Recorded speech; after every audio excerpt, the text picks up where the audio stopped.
Ito yung second batch natin na mga inalagaan ng mga 45 days. Yan. Pero itong second batch na to medyo matagal yata lumaki. Kasi yung unang bili ko medyo mabilis lumaki. Ito kasi nasa 1 linggo na to eh. So, yung klase nila hindi masyadong maganda. Isa rin sa nauna na pinili ko sa Santa Maria. Ito kasi ay ito kasi galing sa Blooming Treat yung mga to. Ito yung galing sa Blooming Treat na pinili ko. Tsaka nag-iiwan-iwan sila ng laki, hindi magkakasabay lumalaki, kaya medyo hindi maganda yung kanilang klase. Yan.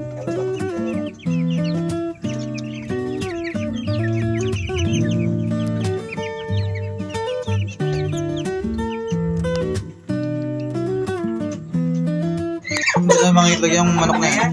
Yung babae. Yan na, kakatayin. Dalawa. Kakatayin, dalawa.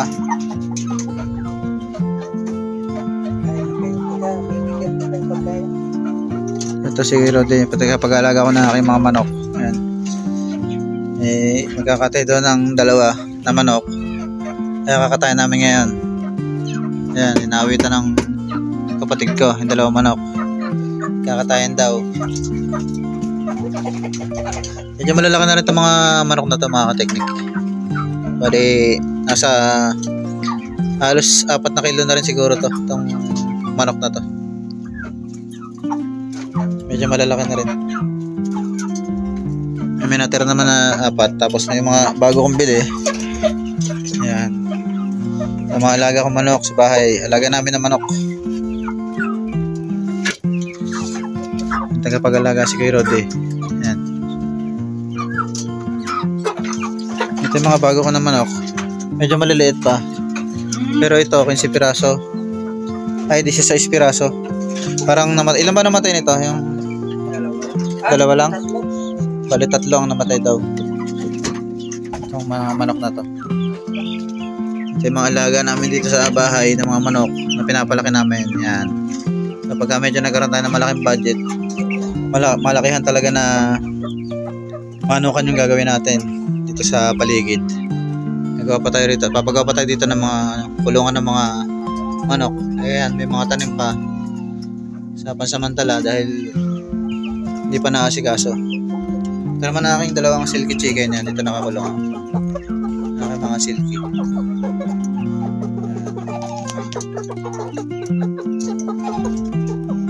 Ito muna tingnan natin. So ito ang natira. 1, 2, 3, 4, 5, 6, 7, 8, 9, 10, 11, 12. Halos 12 naman yung natira. Tapos yung isa rito na sisiw. Ito ay pinalaki lang namin yan. Yan. Pinalaki lang namin yung sisiw na yan. So ayan, yung mga natitira pa namin manok na pinapalaking kasalukuyan. Kaso nga lang yung second batch na nabili ko ay mabagal lumaki, mga kateknik. So hindi natin alam kung bakit. Siguro may mga class yung mga manok. Dahil nga kami ay ngayon lang ulit nag-aalaga ng manok. Dati naman nagka-aalaga rin kami ng manok, pero mga klase talaga yon, yung mga manok na yun. So ito yung pangalawang bili ko. Nabili ko sa Blooming Treat. Lumalaki naman, kaso nga lang mga kateknik ay mabagal sila lumaki. Kaya medyo, siyempre sa yung pagkain, kailangan natin supply ng pagkain. Pag mabagal lumaki, siyempre medyo magastos sa pagkain. Hindi katulad ng unang batch na binili ko na ilang linggo lang talagang malalaki na agad, mga kateknik. So ayan, nakita ko lang ang aking mga alaga ng mga 45 days na mga manok.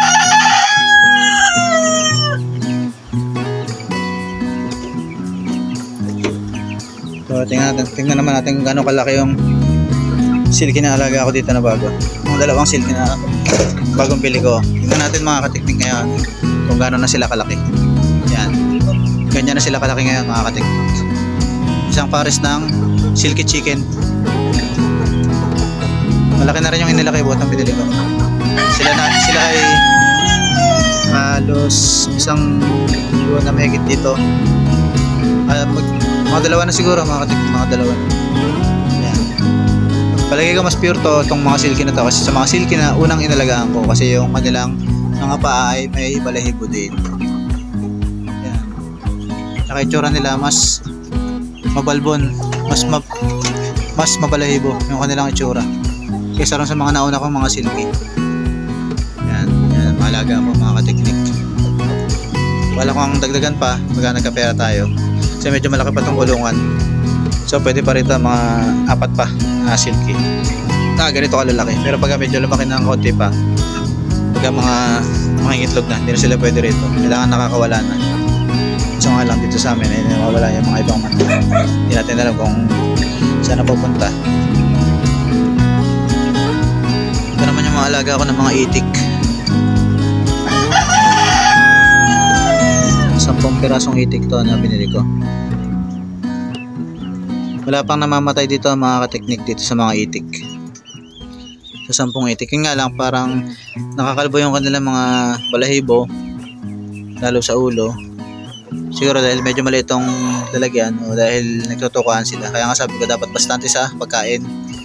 Lagyan ng kahit mga dahon-dahon dito. Dahil marami naman dito mga dahon ng mga kangkong, talbos ng kamote, mga dahon ng mulberry.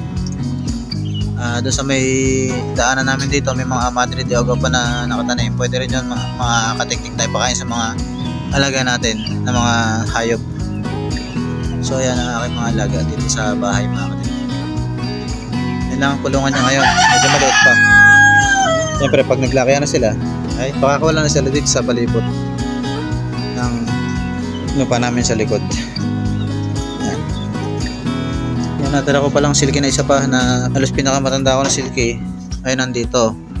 Yan, natira tong aking lalaki na silky. Ito lang, ganyan nakalaki. Hindi ko pa nakuha. So ayun lang mga kateknik yung aking update dito sa likod bahay namin na bago naming alagaan ng mga manok.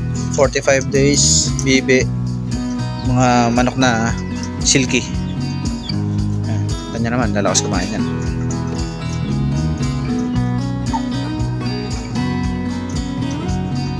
So ayun lang mga kateknik sa ngayon yung ating vlog. Yan.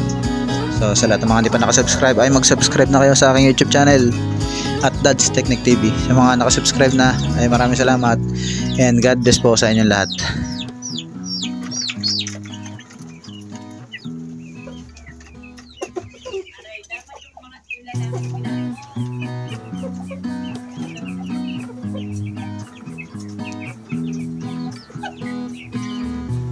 Isa sa mga manok na natin namin ngayon, yung isa akin nakuha pa dahil babae yung nailabas.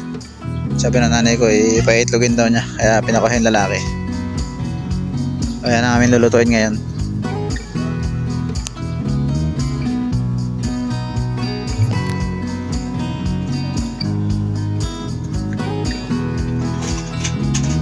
Yan, hindi naman ako sanay kumatay ng manok, kaya sila lang yung pinagkatay ko.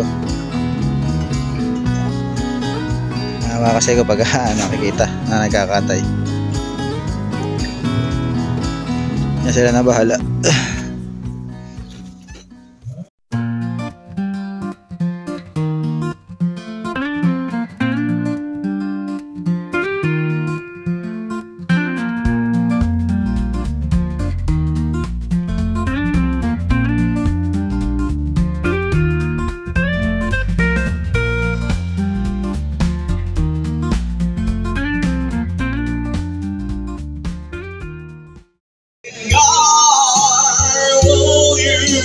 To know